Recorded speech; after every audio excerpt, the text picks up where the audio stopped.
Ensemble pour la République s'oppose-t-il au schéma du dialogue pour la cohésion nationale que propose Martin Fayulu? Quel rôle compte réellement jouer le parti de Moïse Katumbi au sein des institutions de la République archi-dominées par l'Union sacrée de la nation? Et où est passé le leader d'Ensemble pour la République? Face à face spécial ce mardi 3 septembre 2024 après le journal de 19h avec Hervé Diakiese, le porte-parole d'Ensemble pour la République. Pourquoi Ensemble pour la République s'oppose-t-il au schéma du dialogue proposé par Martin Fayulu et que propose-t-il à la place pour retrouver la cohésion et l'unité nationale dont ont tant besoin ce pays pour faire face à ses ennemis? Où est passé Moïse Katumbi Chapwe et comment interpréter le silence, ou mieux, l'inactivité politique du leader d'Ensemble pour la République depuis les élections de décembre dernier? Quel rôle compte réellement jouer son parti au sein des institutions politiques archi-dominées par l'Union sacrée de la nation? Maître Hervé Diakiese, bonjour. Bonjour Thierry Kaboudi. Vous êtes le porte-parole d'Ensemble pour la République, parti, on l'a dit, de Moïse Katumbi Chapwe, opposé au dialogue alors que l'on fait une opposition dite républicaine. Est-ce que ça s'explique? Merci beaucoup Thierry Kambundi parce que vous me donnez là l'opportunité de clarifier pas mal des choses qui ont été dites à ce sujet. Premièrement, sauf erreur de ma part, on n'a convoqué aucun dialogue. Il faut vraiment qu'on remette les pendules à l'heure. Il y a des bruits autour d'un dialogue, il y a des supputations, il y a des hypothèses. Mais aujourd'hui, au moment où nous parlons, il n'y a aucun dialogue qui ait été convoqué. Il y a une idée qui a émergé. Oui, une idée qui a émergé et à laquelle vous êtes opposé. De la part du président Martin Fayulu. Oui. Et qui lance un concept dont il a lui-même la formule, cohésion nationale, etc. Bon, parlons-en. S'agissant du président Martin Fayulu lui-même, la plupart des idées qu'il lance en ce qui nous concerne, ça crée chez nous des réflexes barrières comme lorsqu'on parle des monkeypox. Pourquoi? Parce qu'il n'est pas une référence en matière de cohésion. Nous étions ensemble à Pretoria, où nous aurions pu faire de la cohésion. Il l'a torpillé et il a mené une campagne en réalité davantage contre l'opposition que pour la conquête du pouvoir, y compris le sien propre. Là où nous aurions dû faire une cohésion autour de l'opposition, nous ne l'avons pas faite. Vous dites que c'est lui qui a torpillé les discussions de Pretoria, alors oui, que lui vous accuse aussi de l'avoir fait. C'était le débat autour nous avons eu cet échange à l'époque de la campagne électorale. Voilà. Par ailleurs, il y a récemment, notre secrétaire général avait saisi son parti en ce qui concernait les concertations de l'opposition institutionnelle comme non institutionnelle autour de la question du porte-parole de l'opposition. Vous avez eu la cinglante et méprisante réponse qu'ils nous ont adressée en ce temps-là. Ça, c'est une manière encore de garantir la cohésion. Par ailleurs, lui-même, le président Martin Fayulu, pendant sa campagne électorale, et j'ai la vidéo ici, nous a clairement dit à l'opinion Urbi et Orbi que Félix Tshisekedi était un pantin du Rwanda et qu'il faisait semblant d'être en conflit avec Kagame, mais qu'en réalité, c'était une manière de flouer les peuples congolais, parce que lui, Martin Fayulu, est le véritable nationaliste qui combat le Rwanda. Non, il faut qu'on fixe le contexte. Donc, à quel moment les choses ont changé pour que tout à coup, Félix Tshisekedi ait cessé d'être le pantin de Kagame et qu'il ait cessé de faire semblant de les combattre. Donc pour continuons. Vous, oui. Non, il est important que nous fixions les cadres pour que vous compreniez sur quoi nous aboutissons. Allez-y. Ils nous disent en plus, sans rire, si vous ne venez pas, donc c'est comme le MPL Parti-État, donc vous êtes les pions de Kagame. C'est trop facile. Hein? C'est trop facile ça. Parce que par ailleurs, puisque nous en parlons, aujourd'hui, l'UDPS est en train de se quereller. Mais en même temps, le pays n'est-il pas envahi? Mais là, ça ne pose aucun problème. Même leur propre famille politique, l'Union sacrée. Lorsqu'ils ont pris en otage le processus de désignation des membres du bureau à l'Assemblée, là, nous n'étions pas envahis. Lorsque le Sénat a modifié à 4 reprises le calendrier d'élection des membres du bureau, Là, il n'y avait pas les Rwandais qui nous ont envahis. Donc, cette habitude-là de brandir les Rwandais comme une sorte de filet rouge et pour intimider les gens, c'est dépassé. Enfin, le pouvoir institutionnel et les accords qu'il signe. Parlons-en. On nous brandit les Rwandais, nous sommes agressés par les Rwandais, dont acte. Mais l'Ouganda, Bunagana, et frontalier à l'Ouganda. Les troupes du M23 sont passées par Bunagana. Et qu'est-ce qu'on a eu comme réponse du ministre de l'Info et de la Communication à l'époque? Écoutez, vous voyez, il y a les fils de Museveni qui, lui, mènent sa propre politique, mais nous sommes avec les pères. Mais attendez, soyons sérieux. Nous parlons de l'État. Nous parlons de la sécurité de l'État. Si nous avons des ennemis, désignons-les tous. On ne peut pas rester dans un flou comme ça. Vous avez dit beaucoup de choses à la fois, oui. Sur lesquelles j'aurais dû vous relancer, mais puisque c'était votre entrée à la matière, je vous ai laissé développer vos idées. Donc, selon vous, Martin Fayulu ne peut pas prêcher la cohésion nationale parce que lui-même l'a torpillé au niveau de l'opposition. Simplement parce que, je vais citer les faits que vous avez énumérés, oui. Simplement parce qu'il n'a pas accepté en Afrique du Sud de se ranger derrière Moïse Katumbi, c'est son secrétaire général qui l'a dit ici, ou encore parce qu'il a refusé de s'aligner dans la logique de la désignation du porte-parole de l'opposition. Non, ça c'est un raccourci. Nous disons qu'en ce qui le concerne, il n'incarne certainement pas l'exemple de la cohésion qui nous permettrait même de nous rallier à une idée émanant de sa part, parce qu'il crée chez nous automatiquement des gestes barrières. L'idée qu'il évoque est pourtant noble. Bon, maintenant, s'agissant de l'idée... Ce n'est pas parce que par le passé, il y a eu des épisodes sur lesquels vous ne vous êtes pas mis d'accord qu'il ne peut pas prêcher la cohésion au niveau national. Non, nous sommes des démocrates. Le président Martin Fayulu est président d'un parti, c'est un acteur politique. Il a le droit d'émettre n'importe quelle idée qu'il veut. Oui, mais... c'est son droit. Mais il n'a pas le droit de nous embarquer si nous le récusons, lui. C'est un appel qu'il fait. Mais il a fait un appel et nous disons... Mettons de côté la personne de Martin Fayulu. Cet appel viendrait de notre acteur politique de l'opposition. Vous l'accepterez? Alors là, nous allons entrer dans le deuxième point. Donc nous avions d'abord fixé les préalables. Nous n'avons pas que parlé de Martin Fayulu, nous avons parlé de l'UDPS, nous avons parlé de l'Union sacrée. Pour vous dire que ce ne sont certainement pas, à l'étape actuelle, des gens suffisamment vertueux pour prêcher la cohésion nationale et nous amener à nous embarquer comme s'il s'agissait d'une contrainte parce qu'ils prétendent que si vous ne vous embarquez pas, donc vous êtes avec les ennemis du pays. Ce genre de chantage-là, ça ne marche plus avec nous. Mais maintenant, parlons de l'idée même de la cohésion nationale et de son contenu. Okay? Thierry Kambundi, je vais dire deux choses avant. J'étais un acteur dans la société civile. Je viens d'entrer en politique pendant ces élections. Je pense qu'à un moment donné, je vous suis même dans beaucoup de vos émissions. Des fois, vous êtes très cinglant, très agressif et très hostile vis-à-vis des politiciens congolais.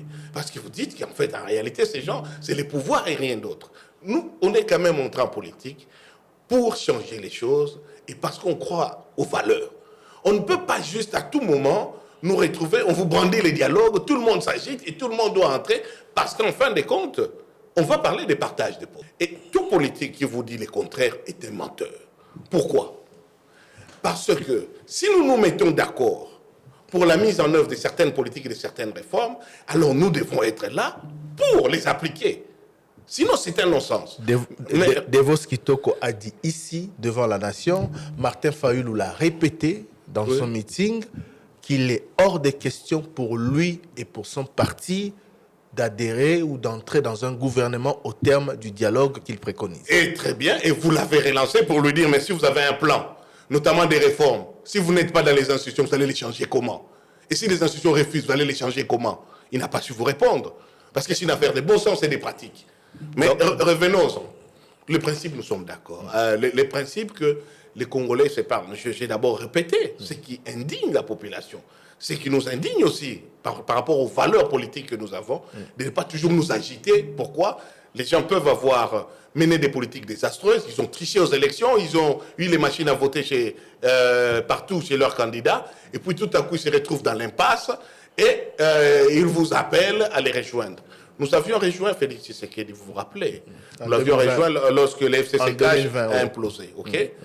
Et alors qu'il avait appelé pour la cohésion nationale, parce qu'il était bloqué et parce que nous devrions avancer face à nos ennemis, on a abouti à quoi? Il s'est créé un FCC béton et il a commencé à débaucher nos ministres. Il a commencé à débaucher les membres de notre parti pour prétendre après que nous étions ensemble solidaires de son échec gouvernemental.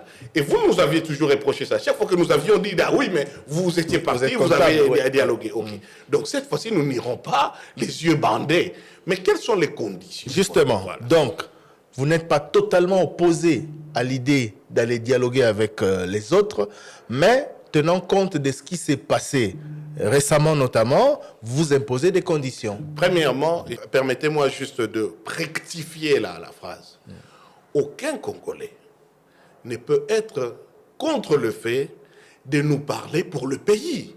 C'est un non-sens, vous voyez. Mais c'est derrière l'idée dans laquelle on veut nous embarquer. Nous tenons à préciser dans quoi nous pouvons aller. Premièrement, le dernier tweet du porte-parole de votre président, M. Olivier Kamitatu, ne dit pas exactement ce que vous dites. Ben, écoutez, je suis là aussi pour vous clarifier certaines choses parce que dans un tweet... Il n'a pas été assez clair. Non. Que je vous relise son tweet. Vous pouvez le relire, je le connais parce que je l'ai retweeté et en plus moi-même j'ai tweeté. Ouais. Nous disons ceci, et il faut vraiment que... Mais là, vous êtes en train de le contredire. Mais non, pas du tout, Thierry Kambundi. Laissez-moi finir ma pensée au lieu d'entrer dans une voie... Allez-y. Donc, déjà, les choses sont très claires. Nous n'entrerons pas dans un attrape-nigo qui vise à donner des béquilles à un pouvoir qui lui-même est dans l'impasse et permettre à une opposition essoufflée d'aller. Les choses que vous-même vous dénoncez ici, vous les dénoncez à chaque émission. Que voilà l'opposition, en fait, tout ce qu'ils cherchent, c'est un dialogue pour entrer dans le pouvoir. Nous, aujourd'hui, nous avons face à un régime dont la parole est totalement discréditée et qui lui-même est dans l'impasse. Ça, c'est une réalité. De deux, pour discuter avec ces régimes, il nous faudrait un intermédiaire crédible. Martin Fayulu propose des pères spirituels. En tout cas, la Cinco, ils ne sont pas crédibles. Si, la Cinco est parmi les références dans ces pays en matière de facilitation. Donc sur ce point, vous êtes sur la même longueur d'onde que Martin Fayulu. Permettez-moi de bien articuler. Il n'est pas interdit d'être sur la même longueur d'onde. Maître, excusez-moi, permettez-moi de temps en temps de revenir sur certains points parce que ce que vous évoquez, c'est une succession d'idées, ça risque de... C'est vrai. Donc, première condition... Un intermédiaire crédible. Ça peut être la Cinco, accompagné par la communauté internationale, peu importe, mais certainement pas une idée selon laquelle nous nous retrouvons en tête-à-tête pour commencer à parler partage de pouvoir. Sur ce point, avec Martin Fayulu, comme dirait les Quinois, même moral. Intermédiaire crédible. Bon, l'expression, je n'aime pas trop, elle vous engage. Bref, mais au moins, on n'est pas en désaccord. Vous n'êtes pas en désaccord. Deuxième point. Nous avons des préalables. Moi qui vous parle, j'ai succédé à quelqu'un qui a été assassiné, Feu Chéribin Okende, pour lequel, jusqu'à aujourd'hui, aucune enquête sérieuse n'a été menée.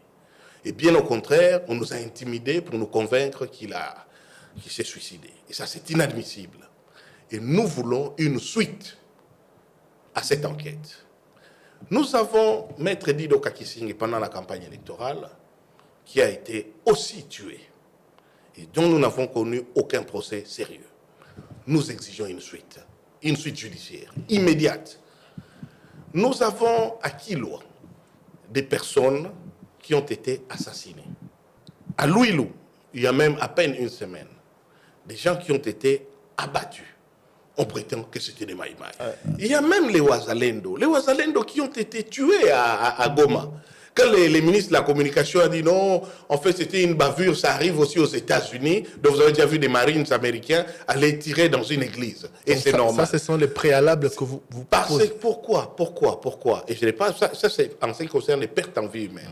Nous ne pouvons pas continuer à être dans un système où la vie humaine ne vaut pas et on peut massacrer des citoyens congolais sans qu'aucune enquête n'ait été menée, aucune suite n'ait été menée. Nous irons dialoguer à quel sujet? Ça veut dire que vous comme moi, à tout moment, on peut aussi nous tirer dessus et il n'y aura aucune suite. Mais maître, tous ces préalables... Nous continuons. Il y a aussi nos gens qui sont en détention. Oui. Il y a Mike Moukebaye, mais il y a Jean-Marc Kabound. Mais des prisonniers politiques qui sont en détention. Martin Fayoulou l'a dit, parlant de Mike Moukebaye et Jean-Marc Kabound notamment. La question que je vous pose, c'est que est-ce que tous ces préalables, plutôt que d'être un blocage, ne peuvent pas faire partie de ce dialogue prôné par Fayoulou? Très bien. Ah non, justement non. Parce que alors, si des citoyens doivent aller dialoguer pour que les meurtres soient sanctionnés, nous ne sommes plus des citoyens qui dialoguons. Nous sommes des otages qui traitons avec un preneur d'otages pour les butins de guerre. Encore qu'il faut entrer dans les détails pour dire si ces meurtres n'ont pas été réellement sanctionnés ou n'ont pas été à votre goût. Au moment où je vous parle, Louis, il y a à peine une semaine. Kilwa, il y a encore 3 semaines. L'armée a communiqué. Non, nous Ce que vous exigez, c'est une enquête indépendante parce que la version de l'armée ne vous convient pas. Du tout. Qu'on puisse au moins le savoir. Nous sommes dans un système aujourd'hui où la répression et l'intolérance sont devenues telles que même la vie humaine est sans importance. Et nous ne pouvons pas aller dialoguer dans une telle atmosphère. Les lieux de détention secrètes, les cachots de l'ANER, le président de la République sur votre plateau ici, il avait dit que ça c'est parmi les premières choses qu'il allait fermer. Il ne les a jamais fermées. À peine quelques temps, Gloria Senga y était. Combien de personnes disparaissent et puis on apprend, comme aujourd'hui Papi Tamba, dont on apprend l'enlèvement et la disparition. Est-ce que nous devons continuer comme ça? Et vous nous demandez d'abord d'aller négocier ça à la table. Donc, tant que ces préalables ne seront pas pris en compte, Ensemble pour la République ne prendra part à aucun dialogue. Alors maintenant, je tiens à préciser une chose que je n'avais pas dit au début. Jusqu'aujourd'hui, Ensemble ne s'est pas encore réuni, formellement, pour lever une option. Peut-être quand on parlera des questions sur l'avenir d'Ensemble, etc., nous y reviendrons, ok?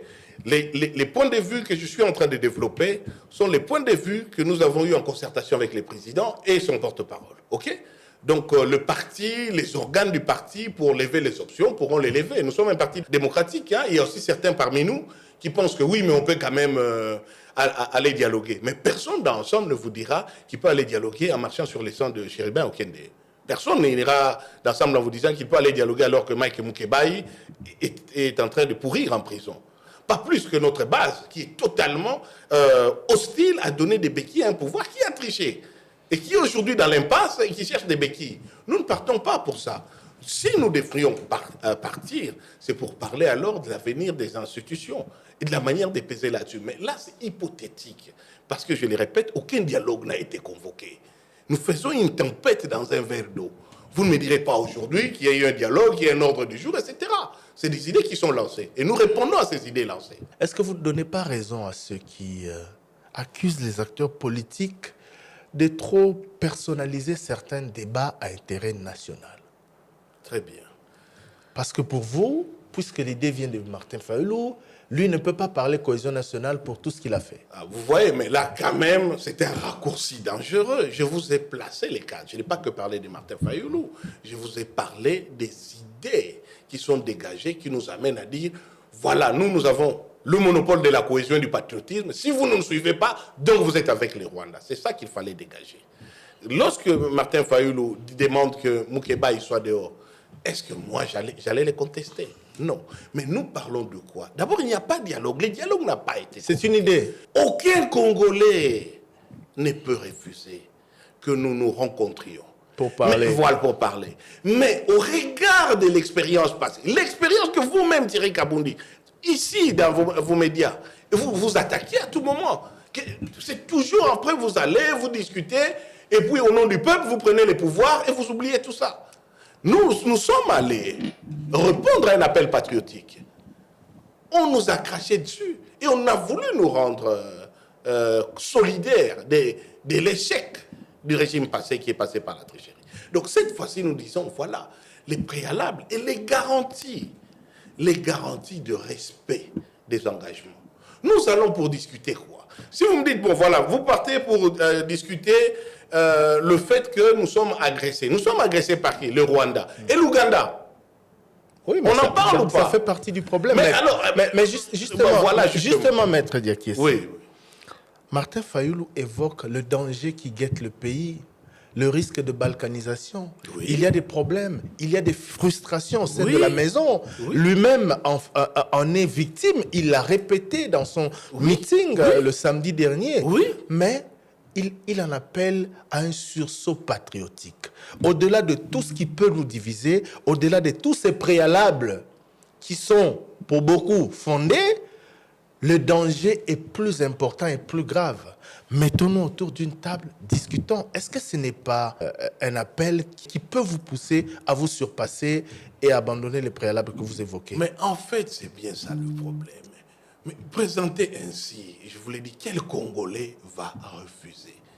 Est-ce que vous avez déjà entendu un dialogue où on vous dit on vient en fait pour partager les postes et prolonger les mandats du président en modifiant la Constitution? Tout le monde vous dit la misère du peuple, le pays est agressé, l'agression n'a pas commencé aujourd'hui. Vous savez, le pays est agressé, il faut une union nationale autour du président, etc.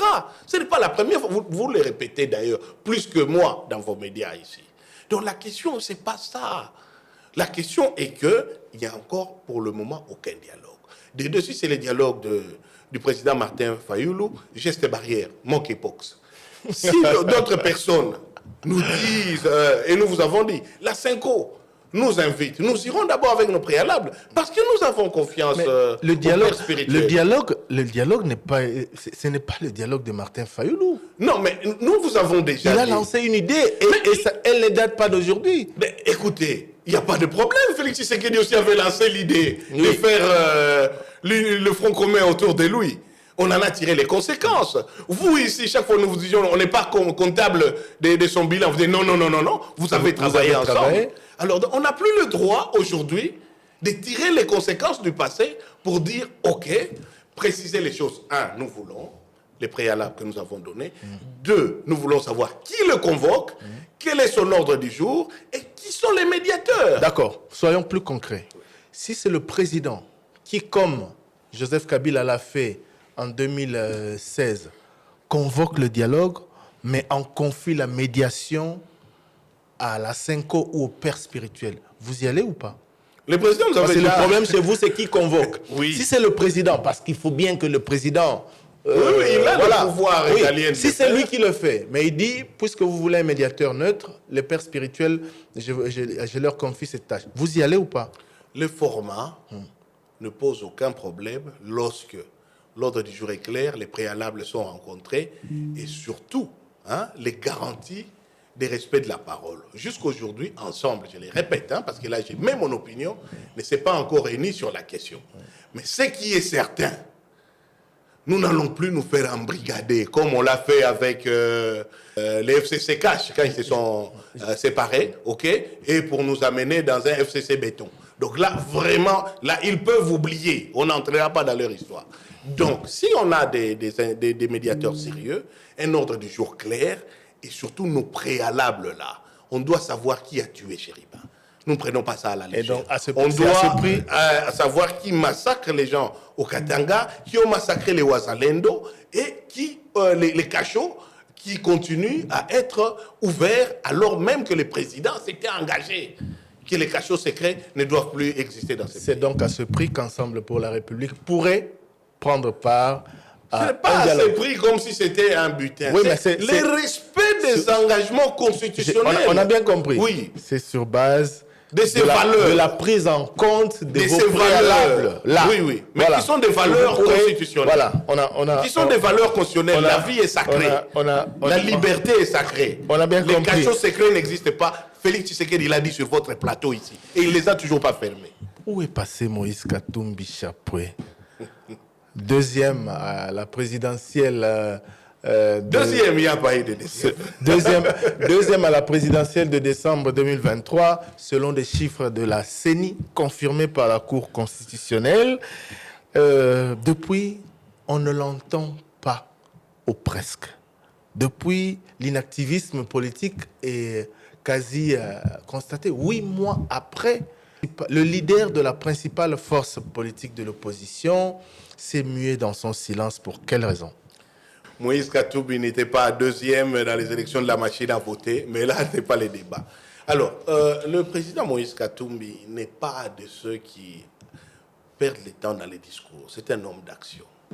Quand il n'a pas quelque chose de plus important que les silences, il s'était. Il n'y a pas d'action à mener Mais aujourd'hui. Moïse 8 mois Katumbi, après, il n'y a pas d'action à mener en faveur de la population, mais si. en faveur du pays. C'est tout ce qu'il fait. Qu'est-ce qu'il fait? Mais il n'a pas besoin de l'écrier sur le toit. Oui, mais qu'est-ce qu'il fait? Aujourd'hui, Moïse Katumbi est en train de prêcher par l'action, par ses activités agricoles pour démontrer. Il gère ses affaires. Non. Déjà, Moïse Katumbi, aujourd'hui, a fait la production de maïs qui permet d'assurer un équilibre au Katanga, pendant qu'ici, on avait des ministres de l'économie nationale qui sont partis négocier avec des fermiers. Maître Hervé, nous ne sommes pas en train de parler de l'homme d'affaires. Non, nous sommes en train de parler parler de l'acteur politique. Nous parlons du président d'un parti qui prêche par l'exemple. Justement, oui, mais qui prêche, qui vous démontre ce que le Congo peut faire. Ses affaires, non.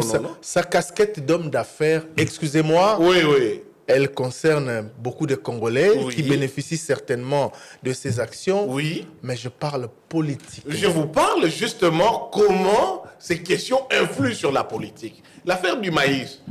Vous dites aujourd'hui que sa casquette d'homme d'affaires. Mais quand il n'y avait pas de maïs au Katanga, quel parti a crié que Moïse Katumbi était parti bloquer l'importation des maïs pour le Katanga? Là, c'était plus sa casquette d'homme d'affaires. Tout ce qu'il fait est automatiquement, politiquement... Ce n'était pas lui le sauveur, que je sache. De quoi? Lorsqu'il y avait crise de maïs. Non, lui démontre aujourd'hui que quand les Congolais sont mis dans les bonnes conditions, ils peuvent assurer l'autonomie dans la production. C'est tout. Donc il est tellement pris par ses affaires. Mais il est tellement pris. Il veut tellement résoudre en tant qu'homme d'affaires. Oui, aujourd'hui, les besoins. Je sens que l'homme d'affaires vous titille, mais on y va. Oui, mais on a plein d'hommes d'affaires aujourd'hui. C'est peut-être parce que vous n'avez pas d'argument politique pour justifier son inaction. Non, je suis dans l'argument politique.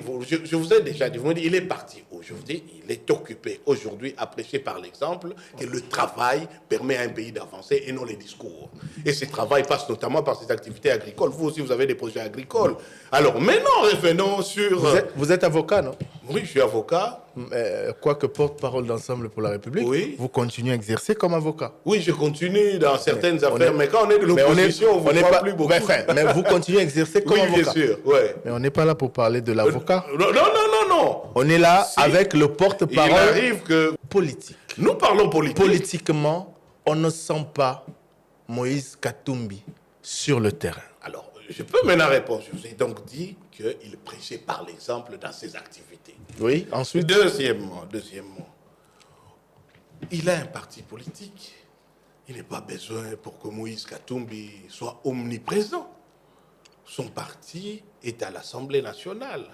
Et par exemple, l'une des dernières initiatives qui a été prise par l'honorable Christian Mwando, c'est de solliciter du président de l'Assemblée nationale, c'était en pleine vacances parlementaires, une commission d'enquête sur les massacres qui a eu lieu à Kilwa et aussi à Louilou, je le pense. C'est l'action de l'opposition que nous pouvons mener. C'est l'action du président du groupe parlementaire Ensemble pour la République à l'Assemblée nationale, nous sommes d'accord. Oui. Mais... Alors, maintenant, vous voulez quoi faire? Oui, je vous écoute. Je suis vraiment là pour répondre à vos questions. Je vous donne un exemple. Oui. Martin Fayoulou a organisé un meeting populaire en fin de semaine dernière à Kinshasa parce qu'il ne pouvait pas se taire. Okay. On attend Moïse Katumbi, on attend Ensemble pour la République, entre autres sur ces terrains-là, sur le terrain des actions. Ce que vous dites, c'est vrai. Et c'est légitime de les revendiquer, qu'un député d'Ensemble peut initier une action. Mais on parle du parti et de son leader, que l'on ne sent pas sur le terrain face à tout ce que ressent la population qui a besoin, plus que jamais, de ses porte-paroles dans tous les bords politiques. Très bien. Je salue ces rassemblements du président Martin Fayoulou. J'espère que quand ce sera notre tour, on ne va pas nous parler des monkeypox par les gouverneurs et les maires des villes quand nous allons commencer ces rassemblements. Non, rassurez-vous. Donc, comme je vous l'ai dit, nous ne sommes pas obligés de suivre l'agenda et les calendriers des gens. Notre parti existe, on a des organes, on a des porte-paroles. Le président lui-même a ses propres porte-paroles. Et ce n'est pas quelqu'un qui se caractérise par beaucoup de discours intempestifs. C'est un homme d'action. C'est ça notre manière de fonctionner. Peut-être nous entrons alors dans ce qu'Ensemble est en train de préparer.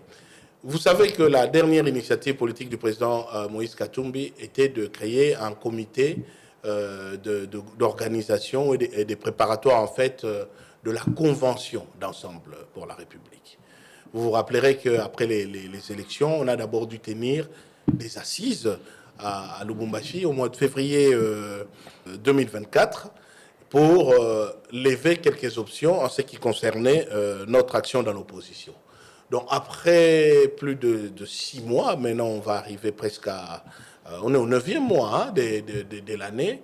Il était important de remobiliser le parti pour que nous puissions d'abord nous réunir, lever les lignes directrices pour l'avenir en tirant les conséquences de la situation socio-politique du pays et sécuritaire, renouveler les organes statutaires du parti et maintenant lever les options pour l'avenir. Nous sommes un parti démocratique. Donc ça, c'est... on a même rendu public les textes qui ont convoqué. Donc rassurez-vous, après ces assises, alors normalement, mais je ne veux pas brûler la politesse à la commission parce que les travaux se font, il se pourrait que nous les tenions au mois d'octobre et en ce moment-là, donc vous saurez... Donc très bientôt, on va davantage entendre parler on va étancher votre soif et vous serez même invité à couvrir ces assises si vous le voulez. La question de tout à l'heure était de savoir pourquoi Moïse Katumbi a-t-il besoin d'autant de porte-parole alors que, là encore, je me réfère aux chiffres de la CENI, excusez-moi, souffrez parce que c'est l'officiel, oui. CENI est cour constitutionnelle, oui, et 18% des Congolais qui lui ont fait confiance à M. Moïse Katumbi, non pas à Olivier Kamitatou, à Francis Kalombo, à Hervé Diakiese ou à quelqu'un d'autre. Donc, oui. Que Moïse Katumbi s'exprime a une importance, on va dire, différente oui. Lorsque sa parole est portée par ses collaborateurs. Effectivement, lorsque le chef d'une organisation comme Ensemble prend la parole, sa parole a une plus forte portée.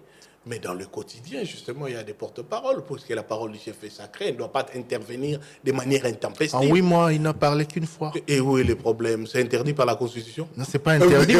Et si on en veut plus? Parce qu'entre-temps, depuis 8 mois, il s'est passé énormément de choses sur lesquelles on aurait voulu l'entendre. Oui, mais pendant ce temps, notre parti n'est pas resté silencieux. Ça cache quoi? Ça ne cache rien. Ça ne cache rien parce que notre parti est là. Vous parvenez deux fois à avoir Francis Kalombo, qui est son porte-parole adjoint, Olivier Kamitatou, et moi le porte-parole du parti. Même deux fois notre secrétaire général et nos communicateurs. Avant les élections, il y avait la caravane de la paix que lui-même avait menée oui. Dans quelques provinces. Puis il y a eu la campagne électorale. Oui. On l'a vu lui-même mouiller sa chemise, oui. Parler à la population. Oui. C'est de cet acteur politique-là que beaucoup de Congolais, que ces militants, je ne veux pas dire ces fanatiques parce qu'on ne parle pas du dirigeant sportif, que ces militants, que ces sympathisants, que ceux qui lui ont fait confiance veulent justement. C'est cet acteur politique-là qui descend sur le terrain, qui parle les réalités, qui échange avec la population ou qui parle à la population quand il le faut. Oui. Or, ce n'est pas ce que l'on voit depuis 8 ou 9 mois maintenant. Oui, mais depuis 8 ou 9 mois, nous avançons sur base d'un chronogramme qui est le nôtre. Donc, rassurez-vous, en temps utile, vous allez les palper. Et n'oubliez pas que après les élections, Moïse Katumbi a eu sa mobilité entravée. Vous vous rappelez qu'on a même envoyé des militaires jusqu'à sa ferme des Cachoboué pour le bloquer. Vous vous rappelez que ces avions n'avaient plus le droit de survoler les territoires nationaux et qu'on en avait même bloqué un qu'on avait utilisé pendant la campagne qui devrait aller... Cela suffit pour le réduire. Mais non, ça veut dire que on entrave sa mobilité. Donc, il faut bien le dire. De 2, on vous a dit qu'on a un chronogramme. De 3, Moïse Katumbi parle aussi à travers ses porte-paroles. Mais bientôt, il va commencer à parler, à palper du doigt la réalité de la population qu'il connaît très bien parce que c'est un homme de terrain. Et surtout, si on permet à son avion de circuler. Et surtout, si on n'invoque pas les monkeypox pour nos manifestations, hein, comme au moins on a pu permettre au président Fayoulou de se réunir. Ses adversaires, pour expliquer son inactivisme politique actuel, disent qu'il n'a pas la carrure pour porter cette veste ou cette casquette de principal leader de l'opposition. C'est leur opinion que nous rejetons vigoureusement, mais il ne leur est pas interdit de penser, y compris de penser de manière erronée. On est en démocratie. Moïse Katumbi a pris la parole une fois pour parler des troisième faux pénalty. Il a fait basculer l'histoire de la démocratie et de l'alternance dans ces pays. Donc chaque fois que Moïse Katumbi a pris la parole, il y a eu un impact sur la suite. Donc il n'est pas tenu d'intervenir de manière intempestive et de faire des promesses comme les autres ont l'habitude de les faire et qui ne savent pas tenir. Récemment sur Top Congo, le président de la République, on va pas répéter le terme qu'il a utilisé, mais le président de la République l'a pratiquement qualifié d'indécis. Bon, je crois que le président de la République a eu une expression très malheureuse. J'avais espéré que même ses porte-paroles se seraient excusés sur ça, parce que c'était injurieux, c'était outrancier. Si c'était l'inverse, on aurait entendu toute la Talibanie s'agiter et parler d'outrage envers les chefs de l'État. Donc c'était vraiment totalement incorrect. Mais bon, on comprend aussi que dans le contexte qu'il était, peut-être qu'il faut excuser certaines choses. Mais nous n'avons pas besoin de l'opinion du président de la République. Le président de la République a travaillé avec Katumbi, non? Quand il a dirigé les RASOP, quand ils ont fait les tours du monde, là, il n'avait pas connu les Katumbi décidés. Jusqu'à Genève, il ne connaissait pas les Katumbi décidés. C'est aujourd'hui. En fait, lui, indécis, c'est parce que les gens ne vont plus aller armer bagages chez lui quand il promet des postes. Donc, c'est ça l'indécision. Mais là, il va encore voir beaucoup d'indécision. Parlons d'Ensemble pour la République, le parti dont vous portez la parole, qui a finalement, après avoir tergiversé un moment, décidé de rejoindre les institutions de la République, une vingtaine de députés élus à l'Assemblée nationale, un poste de rapporteur adjoint qui vous revient d'ailleurs, celui de l'opposition, et 3 sénateurs à la Chambre haute du Parlement. Malheureusement, votre candidat n'a pas été élu au poste qui revenait à l'opposition. Ouais. Quel rôle vous comptez y jouer? Très bien. En fait, quand nous avions tenu les assises, parce qu'effectivement, la violence et la tricherie électorale avaient été telles que beaucoup parmi nous avaient estimé qu'il n'était même pas important de rejoindre les institutions. Et il fallait se réunir pour lever les options, parce qu'on considérait que les postes, il est important d'ailleurs que je revienne là-dessus, merci beaucoup Thierry Kambundi, les postes que nous occupons sont des postes électifs, c'est des mandats électifs, ça nous appartient. Même si on nous a volé les restes, ce qui est resté nous appartient. Si un voleur vous vole $1000 dans votre portefeuille et vous le poursuivez, il abandonne déjà 300, vous n'allez pas dire que j'attends d'abord de récupérer les 700 restants. Non, vous prenez parce que les 300 vous appartiennent. Donc c'était la logique que nous avions prise en venant. Alors, certains nous ont dit c'est ça l'opposition républicaine. Donc, dans l'idée de ces pays, l'opposition républicaine, c'est un groupe de supplétifs du pouvoir. Donc, chargé d'applaudir les pouvoirs en espérant un jour les remplacer. Non, l'opposition républicaine, ce n'est pas cela. L'opposition républicaine, c'est dire que nous combattons dans les institutions, nous combattons aussi en dehors des institutions, nous dénonçons les dérives du pouvoir. Nous ne sommes pas là pour encenser les pouvoirs, surtout si le pouvoir ne se comporte pas en républicain. Monsieur, comment oui. Vous comptez y arriver alors qu'au plan numérique, vous êtes si faible? Effectivement, c'était voulu. C'était voulu que sur le plan numérique, nous soyons suffisamment faibles, peut-être parce qu'ils avaient un agenda de modification de la Constitution et qu'il ne fallait pas qu'il y ait une opposition suffisamment forte pour bloquer leurs initiatives. Mais ils se trompent. Sous les partis États, il y avait 13 parlementaires par rapport au monolithisme. Vous êtes dans trop de préjugés pour un avocat. Oui. Des affirmations comme ça. Oui, parce que dès le début, Patrick Mouyaya est passé sur Télé 50 en disant qu'il n'était pas exclu qu'on puisse toiletter cette constitution. Le président de la République lui-même s'est adressé en disant qu'ils ont créé une commission constitutionnelle. Mais l'idée de modifier la constitution ne date pas d'aujourd'hui. En parler ne veut pas dire forcément accorder à l'actuel chef de l'État un nouveau mandat. Non, mais nous allons veiller. Oui, et il n'en aura pas, de toute façon. Il ne peut pas. Mais comment vous allez peser? Nous peserons. Parce que la logique voudrait que la majorité, la démocratie, c'est la loi de la majorité. Oui, là, alors, cette loi de la majorité peut être une loi d'une majorité au sein d'une institution, et puis après, l'opinion aussi et le peuple. Hein. Il ne faut pas croire que tout se décide là-bas et tout se boutique là-bas. La majorité est une majorité décrétée par les lois et les règlements de notre pays. Si c'est une majorité qui passe outre, si c'est une majorité qui méprise, si c'est une majorité qui décide les passages en force, il rencontrera une résistance. Le président de la République a dit clairement que retoucher quelques dispositions de la Constitution ne veut pas dire pour lui s'éterniser au pouvoir. Il n'en veut pas. Mais de toute façon, nous aussi, on ne veut pas qu'il s'éternise au pouvoir. Donc on est d'accord. Mais qu'est-ce qui vous inquiète alors?